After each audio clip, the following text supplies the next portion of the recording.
आटपाडी नगरपंचायत निवडणुकीत आदर्श आचारसंहिता लागू असली तरीही प्रत्यक्षात तिचं पालन होतंय का, मोठा प्रश्न उभा राहिला आहे. सरकारी प्रशिक्षण शिबिरात प्रवेश करून उमेदवाराने भाषण केल्याची तक्रार, आचारसंहिता कक्ष, भगवान भरोसे आणि निर्णय अधिकारी कारवाई टाळताना दिसतानाचा आरोप. सरकारी प्रशिक्षण शिबिरात प्रवेश करून उमेदवाराने भाषण केल्याची तक्रार, आचारसंहिता कक्ष, भगवान भरोसे आणि निर्णय अधिकारी कारवाई टाळताना दिसल्याचा आरोप. निदर्शनास आलेल्या घटनांवरून निवडणूक प्रक्रिया किती पारदर्शक आहे यावर प्रश्नचिन्ह निर्माण झालं आहे. आटपाडी नगरपंचायत निवडणूक अंतिम टप्प्यात पोहोचली असताना आदर्श आचारसंहितेची अंमलबजावणीच प्रश्नचिन्हाखाली आली आहे. सरकारी प्राथमिक व माध्यमिक शिक्षकांच्या प्रशिक्षण शिबिरात नगराध्यक्ष पदाचे उमेदवार युटी जाधव उपस्थित राहून राजकीय भाषण केल्याचा आरोप बहुजन समाज पार्टीचे संतोष हेगडे यांनी निवडणूक निर्णय अधिकारी तहसीलदार यांच्याकडे लेखी तक्रारीद्वारे केला होता. लहान विद्यार्थ्यांचा व्हिडिओ उमेदवाराच्या नावाने फेसबुकवर पोस्ट झाल्यामुळे वाद आणखी चिघळला. तक्रारीनंतर 26 नोव्हेंबर रोजी तहसीलदार शीतल बंडगर यांनी निर्णय दिला आणि या निर्णयात उमेदवार जाधव यांनी राजकीय भाषण केल्याचा पुरावा उपलब्ध नसल्याचे नमूद करण्यात आले. लहान मुलांचा प्रचारासाठी वापर केल्याचाही आरोप उमेदवारांनी नाकारला असून व्हिडिओ हा कार्यकर्त्यांनी चुकून अपलोड केला आणि तत्काळ हटवला असा खुलासा त्यांनी दिला आहे. त्यामुळे तक्रार निकाली काढली असल्याचं तहसीलदारांनी स्पष्ट केलं आहे. आचारसंहिता कक्षामध्ये अधिकारी गायब, त्यांच्या सहाय्यकांनीही पडताळणी संदर्भात कोणतीही माहिती दिली नाही. आचारसंहिता म्हणजे काय करता तुम्ही, नेमकं कुणावरती कारवाई केली, का कारवाई तुम्ही का करत नाही? ही सगळं उघडपणे चालू आहे. सरळ ती म्हणतं होय मी गेलतो, मी व्हिडिओ टाकला होता, सरळ मान्य करते. कारवाई करत नाही तुम्ही.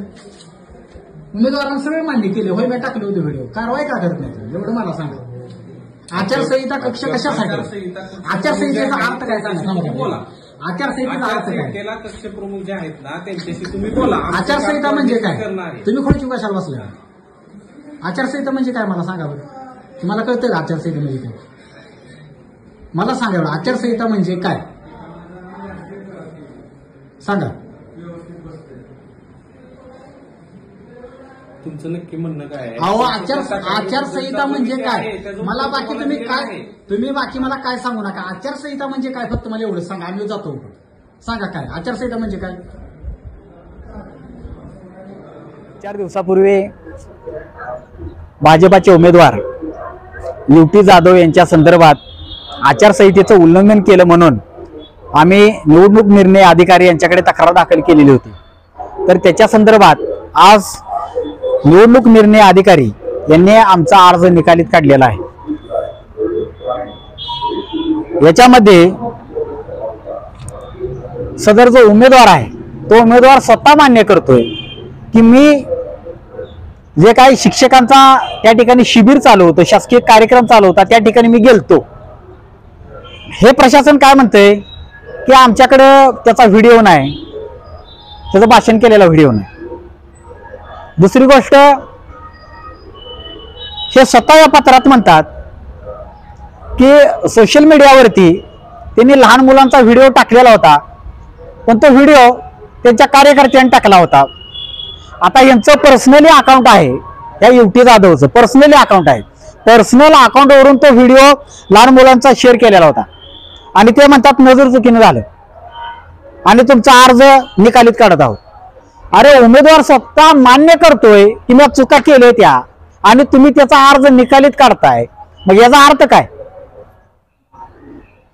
मग निवडणूक निर्णय अधिकारी ह्या भाजपच्या सरकारच्या बाजूने वागत आहेत का, असा आम्हाला आमच्या मनात प्रश्न निर्माण होतोय. तुम्ही या उमेदवाराला पाठीशी घालताय का? मग अजून वर्ण हे काय म्हणतात निवडणूक अधिकारी की जावा तुम्ही अपील करा. मग आम्ही जर अशाच पद्धतीने अपील करत राहिलो, हे करत राहिलो, तर मग तुम्ही कशाला खुर्चीवर बसलाय? तुम्ही निवडणूक अधिकारी म्हणून त्या खुर्चीवरती बसलाय आणि तुम्ही अशी काय पण थातुरमतुर उत्तर देताय आणि जावा अपील कर जावा म्हणताय. आम्ही पत्रकारांना घेऊन त्या ठिकाणी प्रश्न जाब विचारण्यासाठी गेलतो की बाबा काय तुम्ही असं उत्तर का देताय. तुम्ही उमेदवाराला पाठीशी घालताय का? खरंच या देशामध्ये लोकशाही आहे का? संविधान आहे का? कळायला मार्ग नाही. खरंच भयंकर वातावरण या देशामध्ये आहे. अधिकारी हे या सरकारच्या, या भाजप सरकारच्या अंडरखाली काम करत आहेत का, असा एकंदरीत प्रश्न या ठिकाणी निर्माण होत आहे.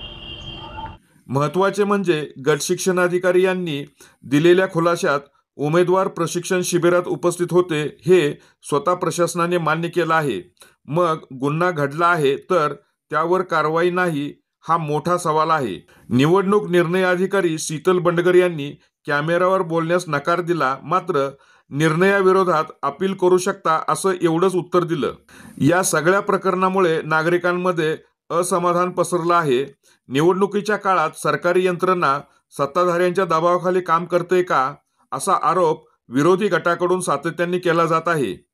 आचारसंहितेच्या कक्षातील निष्क्रियता, निकाल देताना झालेली अनाठायी घाई आणि उमेदवार शिबिरात गेले हे स्वतः त्यांच्या खुलाशात मान्य असूनही पुरावा नाही म्हणत अर्ज निकाली काढणे, यामुळे निवडणूक प्रक्रिया पारदर्शकतेवर प्रश्नचिन्ह राहत असल्याचं सर्वसामान्यांचं म्हणणं आहे. ज्या जागेवर प्रशासन नागरिकांना समान वागणूक देण्याची हमी देते, त्याच प्रशासनाने गंभीर तक्रारी पुरावा नाही म्हणून निकाली काढल्याने आचारसंहिता आणि निवडणूक व्यवस्थेचा विश्वास डळमळीत होताना दिसत आहे. पुढील अपिलामध्ये या तक्रारीची योग्य चौकशी होणार का, याकडे सर्वांचे लक्ष लागले आहे. आटपाडीतील हे प्रकरण केवळ एक तक्रार नसून आचारसंहितेच्या अंमलबजावणीवर उभे राहिलेले गंभीर प्रश्न आहे. या तक्रारीचा पुढील कायदेशीर प्रवास आणि प्रशासनाची भूमिका आम्ही तुम्हाला सातत्याने अपडेट करत राहू.